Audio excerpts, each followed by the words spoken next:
to the Storyboard special. I'm Shivani Gharat. I'm at the Mobile World Congress in Barcelona, and this is when the most powerful decision makers in tech descend on Barcelona along with 80,000 other attendees. I'm here on ground getting in key insights from the experts, catching up with them and understanding how will tech impact the business, media and advertising landscape in the coming days.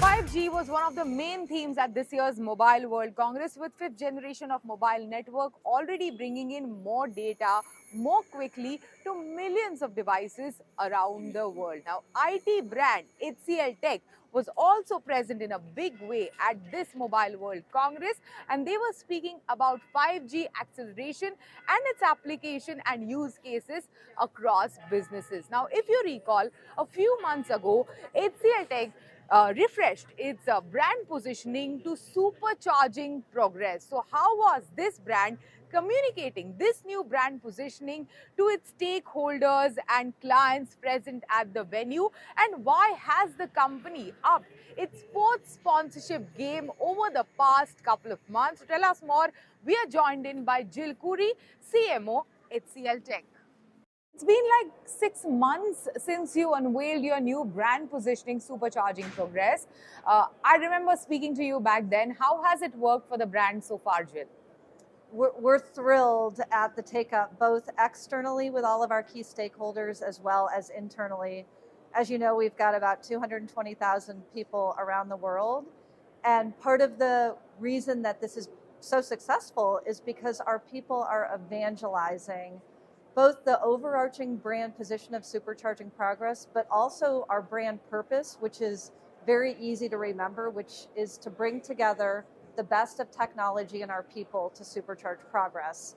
And there are 4 key pillars, if you recall from our first conversation, where we're really bringing Supercharging Progress to life. And that is around our clients, our people, the communities where we work and live, and then the planet at large. So I think that construct is really helping a lot of things that we've already been doing as an organization fall into place. And now we've got the great brand position as well as this exciting new visual identity.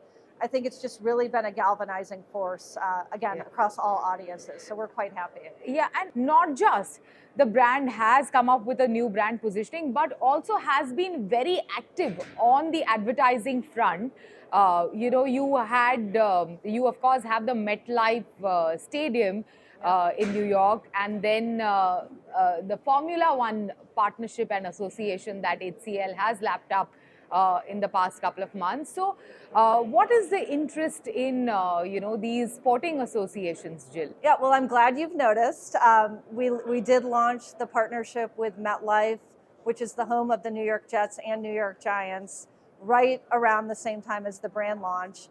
And then a fast follow a month later was our partnership with Ferrari and F1. And we think of these sports partnerships as an investment, really, not an expense. And there are multiple reasons why we made the decision on both of those relationships. One is that we have a keen interest in doing business with sports entities. In the past, we did sponsorship and work with Man U. We helped them launch their app. We're partnering with Cricket Australia. We've been doing that for 4 years, and we're also a key business services provider for them. And then with MetLife, we are the official digital transformation and tech services partner. Same with F1. F1 is on the HCL software side, and the software team is working with the Ferrari team from a business perspective.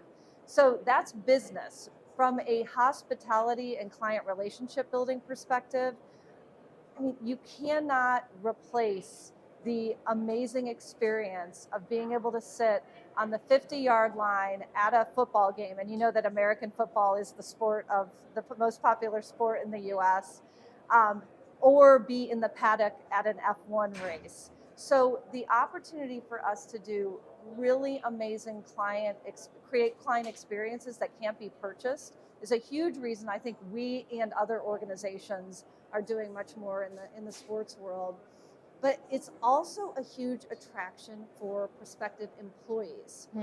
I just heard a story from our head of HR in the US who told me that a number of people who joined one of our cohorts in the Dallas area, our name wasn't quite as well known in the younger population, but now that they're seeing the F1 affiliation, it's helping them stand up and take notice of us as an organization. Sure. So the pull through opportunity of partnering with massive entities like this is huge. Yeah.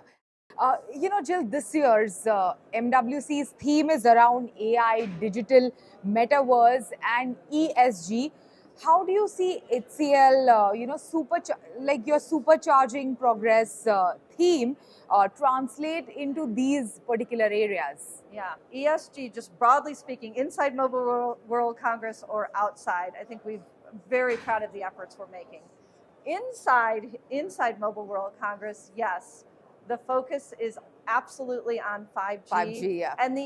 And not so much the tech, yes, the technology and the adoption and the implementation of 5G, but the bigger topic is what are the problems that 5G is going to solve? Where are the innovations that customers really need and demand that are going to provide the ROI for companies to invest? So 5G is it's here. It is going to be here at scale very soon. It already is, as you know, in many markets. We led a panel discussion this morning with 5 providers across multiple areas in the space. And the big topic was, when are consumers going to demand enough? Let's just take the metaverse. When is there going to be a demand whereby there is a wholesale switch from dealing in the physical space to switching over to digital? The big example that was talked about in the panel today is COVID was the driver for everybody to start using video conferencing at scale. The technology has existed for years. Yeah. Microsoft Teams, Zoom, all of the platforms were there. People were generally using them for personal dealings, right? Sure. Now we can't imagine how we would interact without video conferencing. So where are those tipping points going to happen in society where, Gen Z is going to say, I am never stepping foot in a retail store again. I am only going to go in the metaverse. I'm going to buy my, Oculus headset or my full suit that will enable me to interact seamlessly and immersively in the metaverse to do all of my retail experiences. Sure. Like, what is that tipping point going to be? And we have some amazing demos in our booth right now that showcase the art of the possible, both in showcasing how a mobile phone provider can do product launches in the metaverse, can answer customer service questions, can trial new apps. That is, I'm sure a lot of companies are starting to take a look at that. And then we've also got a really cool retail demo, which you can take a look at when you leave here, hopefully. That, again, it demonstrates the art of the possible. All right, Jill, thank you so much. Thanks for sharing these insights with us, and thank you for catching up with us at the Mobile World Congress. Thank you for having me, Shilbani. Amongst the topics that were explored at this year's Mobile World Congress was metaverse, whether it is future, fad, or fraud. There were a lot of conversations on how it will change advertising for good too. But what are the other techs apart from metaverse that will change advertising in the coming days? Well, my next conversation is just about that. At MWC, I'm catching up with Dickon Laws, who is Head of Innovation and Head of Ogilvy Emerging Experience Lab. Dickon, welcome to CNBC-TV18 and Storyboard. Tell us about What do you really do? What is, the Emerging Experience Lab at Ogilvy? Sure. So Ogilvy's Emerging Experience Lab is shortcut. We call it reality. Our job is, working within a kind of advertising network or an experience network, is to look forward into what the emerging technologies and the emerging behaviors are and try and bring those forward so they're applicable for brands today. So at the moment, you could say that things like augmented reality, artificial intelligence, VR, not all of those are emerging technologies, but they are emerging experiences that brands are starting to see as quite strategic rather than maybe what they've been in before as tactical. Our job is to tell them strategically why they have value for them as a business, as opposed to just technologies. Yeah, and you launched, I believe, Reality? Yes. Like a couple of months ago? Yeah, so we launched in November. Yeah, launched in November. And so what is the kind of work that Reality has done so far? Okay, great, good question. So we've done some really exciting things. So one of the first things we did was to work with Nokia. Obviously, Nokia are here at MWC in quite a magnificent stand, which you've probably seen, and they've relaunched their brand. One of the first things that we did as Reality was to help Pekka Lundberg, who is their CEO, kind of create a really disruptive invitation to bring people to MWC to hear his announcement and see him on stage in his keynote. And we did that through using volumetric captures. We created a hologram of Pekka to disrupt Nokians and the investor community to figure out that Nokia were doing something a bit differently. So we went to Finland, we captured him as a hologram in his locality, and then we created an AR experience, which was then sent out to all 90,000 Nokian employees to bring them all together to understand what the rebranding was all going to be about. And it's that kind of use of technology that people are really excited by, because it really starts to show them that actually things like AR are not just for funny face filters or gimmicky models. They can be really impactful when it comes to engaging in experiences. And in general, what are the kind of solutions that clients are looking for in this emerging tech space? So what we're seeing at the moment is two real focuses. One around augmented realities, and much more of a focus on how they become strategic tools, not just kind of creative content experiences. And the other one is obviously kind of more generative AI work, obviously really hot topic at the moment. But clients are really keen to understand how they can use things like ChatGPT and GPT-3 in more strategic ways, as opposed to the novelty that we're seeing at the moment in some of the use cases for it. Yeah, and since we are meeting at MWC, any interesting tech or interesting solutions which can be applied effectively to the advertising industry that you've seen on ground? It's a great question. I think you've got two parts to MWC, right? You've got the actual main body of the experience that's happening here, but then you've got 4 years from now as the kind of the secondary part of it. And I think that's really been what's really exciting for us. I think where we focus on the brand application and the consumer interactions, a lot of the main displays here are kind of vendors selling large-scale enterprise technologies. 4 years from now is where all the startups are coming together, and inherently the startups are much more focused on the end user. So we're seeing there loads of technologies that can be better applied. So we're seeing AI, we're seeing health experiences, we're seeing lots of innovations that are putting consumer at the heart of the experience as opposed to corporations. Thank you so much. Thank you. Well, it is time for a short break. More conversations and insights from Mobile World Congress Barcelona on the other side of this break.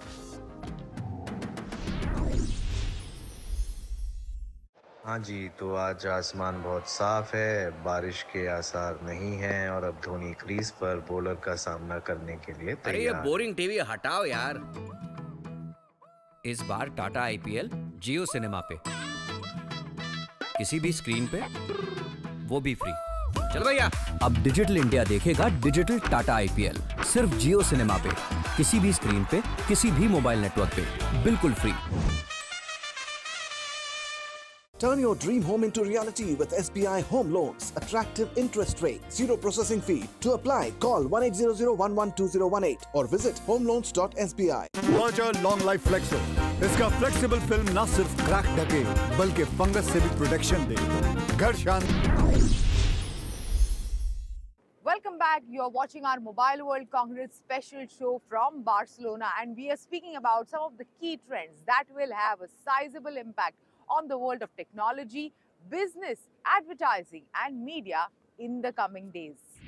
Now, speaking of impact, there is one man sure to have played a role in disrupting the smartphone market over the last 1 decade, and that man is Carl Pei. After co-founding OnePlus, he started his own Nothing a couple of years ago.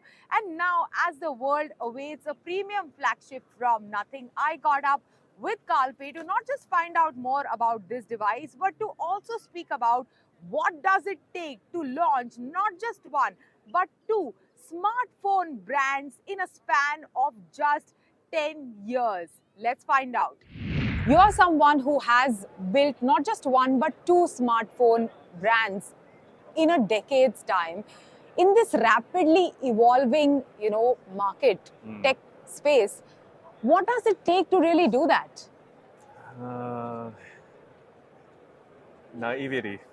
Naivety. I think Nothing is a lot harder because we're not a part of a bigger company. So every little thing we have to think about ourselves, from supply chain to capital to human resource, etc. Don't do it. Don't do Don't it. do it is my advice to other people. It's just because it's so complicated. If you're making an app, you just need to make an app. But in our business, you have to do supply chain, you have to do engineering on the hardware side, on the software side. You have to do design, you have to do marketing, you have to do customer service, you have to do sales. It's like, how can you do all of that? It's just so complicated. Yeah. So what it takes is actually not a great idea, but rather that all those functions that I talked about, they all need to work together. Yeah. Like the integration of all those capabilities, that's what it takes. Yeah. So not just a great idea, but to endure through bringing in all those functions together. What is your assessment of the India market today, being the largest smartphone market in the world? I'm very bullish on India and India's economy. I think this year it's going to grow by 6%, while large parts of the world are going to fall into a recession. Sure. I think the population is very young, so there's a lot more they can contribute to building the country and the economy. I think we have a great start in India. I was able to meet the Prime Minister recently on my trip, so I'm still really grateful for that, because in that meeting we were the only startup company. All the other companies were very established. So I think there's a affinity for our brand in the market already, so hope to build upon that. It's going to be an important market for us going forward. A lot of our manufacturing is already done in India. All the best for the coming days. Thank you so much. Thanks for joining Thank us you. in a conversation today. Good to see you again. Good to see you again. At Mobile World Congress, Nokia made an announcement to replace its iconic Yale blue logo with a new one to avoid being confused with HMD Global's phone business. But how will it really impact the phone business? To tell us more, we are joined in by Adam Ferguson and Sanmeet Singh Kochar from HMD Global. They are also speaking about how they are reviving the iconic Nokia brand for the consumers of today. Would you see an impact of this brand identity change, a logo change on your business at all? So from an India standpoint, we have seen that consumer has been in love with this brand and this logo. And we have been interacting with our fans in India and with our friends from the media and our distributors. And, we see that people have no confusion at all, and people are loving the fact that we are going to continue with this logo, which people associate with quality, with durability, and love it so much. Yeah, and Nokia used to be the device that, for someone like me who, stepped into, buying a smartphone right at the time when I was stepping out from school, entering college. And that was like the phone that we would purchase back then. There was no option otherwise. From then to now, how have you transformed this whole brand Nokia to what it is today? And what are Nokia consumers like today? What do they ask for? So the fantastic news is there is a lot of the core Nokia brand that is as relevant today as it was back when you bought your first 3310 or whatever the device was that you were in love with. Was well, there you go. That's whatever you were in love with. So durability, longevity. Yeah. These are the things that are still very much at the heart of the Nokia brand. In India, for example, we have the replacement guarantee. If something happens to the device in that year, we're going to take care of you. There's no problem, because we're so confident in the devices that we're putting into the market. You look at some of the new C-series devices that we're launching, the Nokia C22, the Nokia C32. we've put these devices through durability testing versus some of the best phones in this price point. And we know when it comes to drop survivability, we're right there at the top. So, you know, some of those core things are still very, very much at the heart of what the brand stands for. And of course, now you've got things like long battery lives. Correct. All of these devices, 3-day battery lives that are in there. You've got really good performance as people move into the smartphone category. We're introducing new things like memory extension to the C series device. And that's going to help the performance at these entry price points as people use some of their storage as virtual RAM. Sure. And what is working for the India market, Sanmeet? If you can share details on how are consumers buying Nokia devices in the country? So today, one of the things that we have in our phones is that we don't have any bloatware. We don't tell our consumers what apps should be preloaded in their devices. We want them to choose what they want. Similarly, today, the young consumers are spending so much time on their devices and all of their bank passwords, let's say the photos, their personal messages, everything is on the device. And we offer, even on our C series devices, 2 years of quarterly security updates. So devices, the Nokia devices today are the most secure, and they have, the most security updates. Plus, on our X series and G series devices, we offer 2 and 3 operating system updates. So we always have the newest operating system working with you. So the best software as well as the best in terms of hardware, and our service in terms of 1 year of replacement guarantee, which means that if something happens to your phone, we don't repair it, we just replace it. Wonderful. And then bringing back the classics and, thoughts and ideas such as the most eco-friendly smartphone out there, which was the most recent launch that you guys had. How is it really working for the brand? So the answer is extremely well. So when you take the X30 5G as a really good example, the most sustainable device we've ever launched, you've got the high levels of recycled material, 100% recycled aluminium, 65% recycled plastic into those frames. Not only that, it's coupled with some of the best hardware we've ever put out.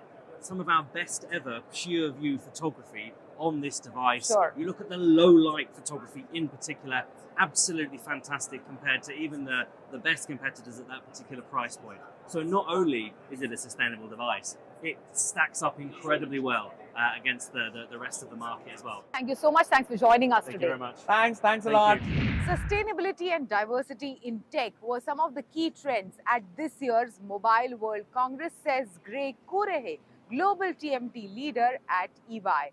I spoke to him to find out how will these themes impact businesses and transform businesses in the coming days, and what are the innovations that will shape the tech and media landscape in the coming months. Let's find out. At the Mobile World Congress, I'm catching up with Greg Kurehe, Global TMT leader, EY. Welcome to CNBC-TV18. Great, thanks, Shubhani. Glad to have you, be here with you. At the Mobile World Congress, Greg, what is the most interesting tech that you have witnessed so far, and what is the most impressive one that you've witnessed? Well, I think it's actually, the tech itself is really impressive, but it's not just the tech. I think one of the things that's really been a focus that I think is everywhere here this year is the energy situation, especially with what's going on geopolitically, has really gotten everybody real about sustainable consumption by tech. Yeah. And, telcos are huge users of energy, but now it's not just a societal imperative. It's a financial necessity to adopt green tech.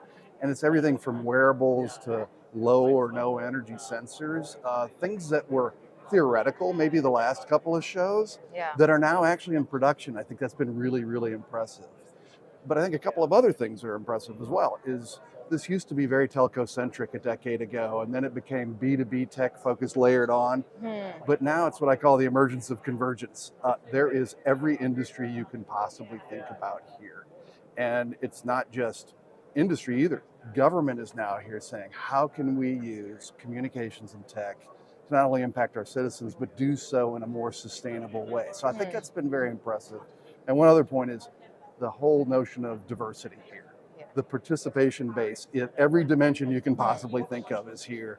And I think in particular, we've seen on stage or on the floor, way more female CEOs who are really great role models for people who want to come into telco and tech. So it's been the tech, but it's also been the people and the companies that are taking this and making actual usage of it. So what are the trends that you've picked up from here that will shape the media Well, it's landscape? part of an overall trend. I think you've seen it is a lot of theoretical discussion of AI last year. Yeah. Again, a really fast pivot to practical AI in general, especially AI at the edge, but generative AI. I think this is a big one in your industry, Yeah. right? Generating images. In some other industries, mine, generating code. So the fact that you're going to be able to have machine learning that can then generate things, that is a big trend. I think is going to affect media. There's a lot of discussion of metaverse as well, but I think metaverse is something that is accepted. How fast that happens is going to be dependent on some of the communication networks. But the notion of generative AI, it's again no longer theoretical. It's going into the reality rather quickly. And how transformational is it? Because generative AI, chat GPT, metaverse are some of the things that have been discussed at large over the past 1.5 year or so. Right. How transformative is it going to be for the industry, in the years to come? Well, I think even in our industry, as a service provider, it's going to be very transformative very quickly. We're using those things ourselves to take the things that are routine, knowledge searches and things like that you may need a bunch of people to go do things, to now relatively quickly using AI to do that. We're actually doing that within our own organization. Sure. So I think it's huge. But it's actually the other thing is people tend to think in the old way of thinking that, okay, they released this, it does that. That's not how it's working with generative AI. You've seen some things in the last few months where, we didn't expect that would happen. That's quickly tuned out. It learns itself, and it starts to replicate a new way of providing service. And just think about that connected across many companies. It's going to be really, really fast. Yeah. You would be in talks with a lot of clients over here at MWC. Yes. What are the top concerns of these C-suite clients of yours? Well, it's funny. We'll get back to the energy thing. I would say the energy, it's sustainability, but it's also energy as a cost. Because many of these businesses are very huge, but especially in telecommunications, their margins are very thin. So if your energy costs just doubled or tripled, you're really big. So that has been a big, big conversation with them. And it's also to your earlier point on devices. If consumers are spending on a lot of other things, how much do they have to spend on the next mobile? Sure. So it's been really a lot about cost structure, but to make sure that they're reaching price points that consumers of all demographics can really engage with. So I think that's been a big part of it. With that, it's a wrap on Storyboard this week. I hope you enjoyed our Mobile World Congress special show from Barcelona. Goodbye.